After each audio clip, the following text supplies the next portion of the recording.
In just a short span of time, Fenty Beauty has transformed the makeup industry. With a record-setting launch, the brand has maintained its growth trajectory. The foundation of Fenty Beauty was laid in 2016, when globally renowned artist Rihanna collaborated with Kendo, LVMH's beauty brand Incubator. The partnership was roughly a 50-50 split, with LVMH owning a tiny fraction more. Both parties invested €30 million. For Rihanna, this wasn't a mere monetary contribution. Her global fame was seen as an in-kind contribution, bringing immense value to the brand. The essence of the brand was deeply rooted in Rihanna's personal experience. Being a woman of color, she felt underrepresented by most beauty brands. Although brands catering to diverse skin tones existed, many were not truly inclusive in their marketing and product range.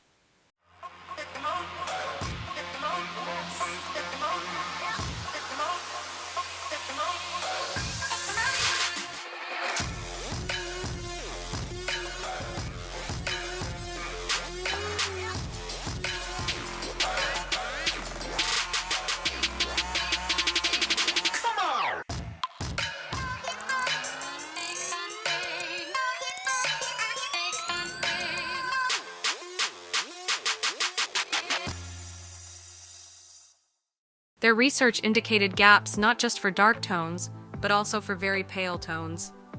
Rihanna's involvement gave Fenty Beauty not only an initial surge in sales from her fan base, but also widespread media attention. The brand aimed to stand out not just as another celebrity line, but as a high-quality, inclusive beauty line. They took 2 years to perfect their product quality, and roped in industry leaders like James Carliados, Priscilla Ono, and Hector Espinal to bolster their credibility. Upon its 2017 launch, Fenty Beauty was marketed through multiple channels, including Rihanna's endorsements, media coverages, and events at Sephora during New York Fashion Week. The initial product lineup included a range of makeup tools and 40 foundation shades available in multiple countries. Their commitment to inclusivity was evident when the darkest shades sold out first. You want more. You wanna go slow, ain't into it. You wanna talk shit, ain't into it. You want into it. It's all about more. Fenty Beauty's Instagram broke the mold by predominantly featuring models of color. This narrative of inclusivity and empowerment deeply resonated with audiences, causing a surge in demand that even crashed their official website. They amassed a whopping 1.5 million followers within their launch week.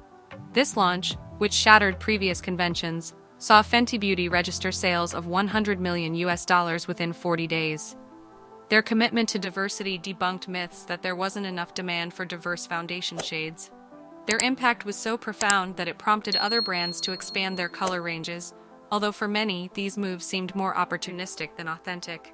Authenticity in branding can be a game changer.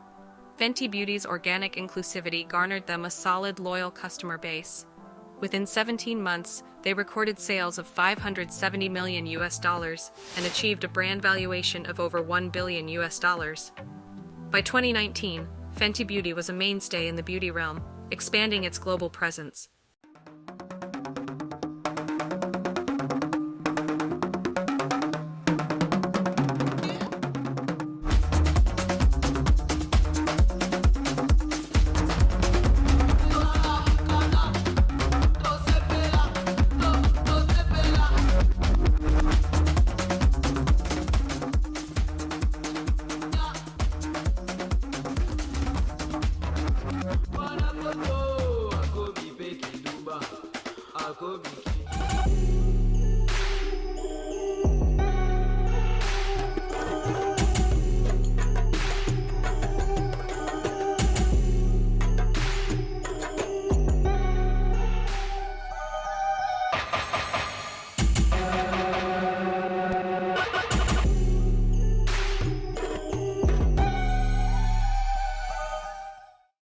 Unlike other brands that churned out products rapidly, Fenty Beauty adopted a gradual growth strategy, ensuring they stayed true to their core values and audience expectations.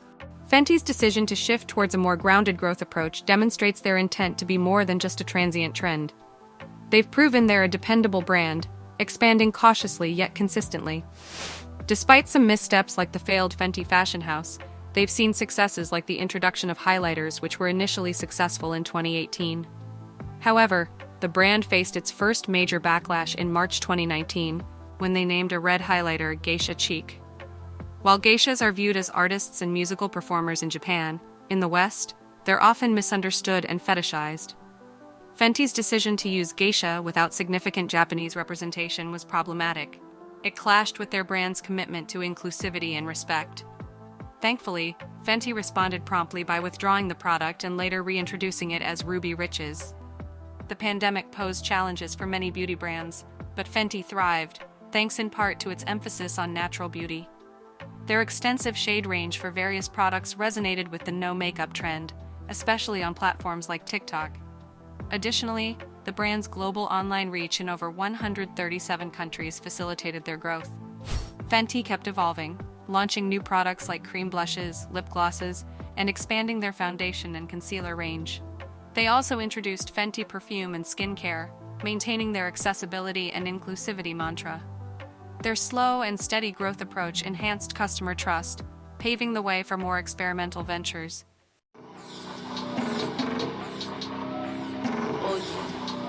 Yo soy la que mando. 1, 2, 3, vámonos. 1, 2, 3, vámonos, vámonos. 1, 2, 3, vámonos, vámonos, vámonos, vámonos.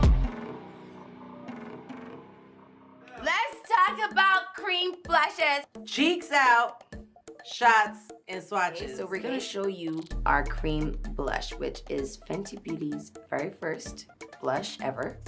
First up, Rosé Latte. What else would you call this color? Pinky brown. Next color, Bikini Martini. I feel like that's my color. Good.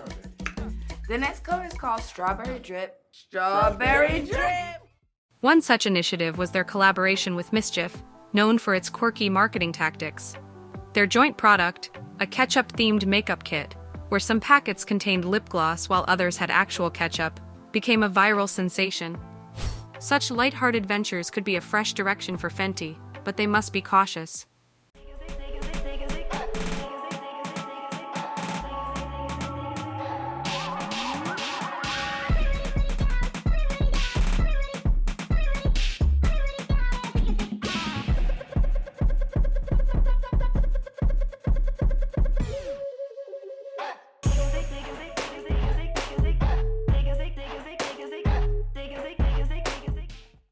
There's concern, as outlined in a 2022 paper, that Fenty's luxury perception might be diluted due to its mid-tier pricing and presence in accessible stores. Collaborations with luxury brands, both small and large, could help restore that image. However, as Fenty's influence grows, the brand must remain vigilant. Any controversy, whether related to products or Rihanna's personal life, could ripple across its entire product range. This vulnerability isn't unique to Fenty, but it's a risk they and other celebrity brands must always consider.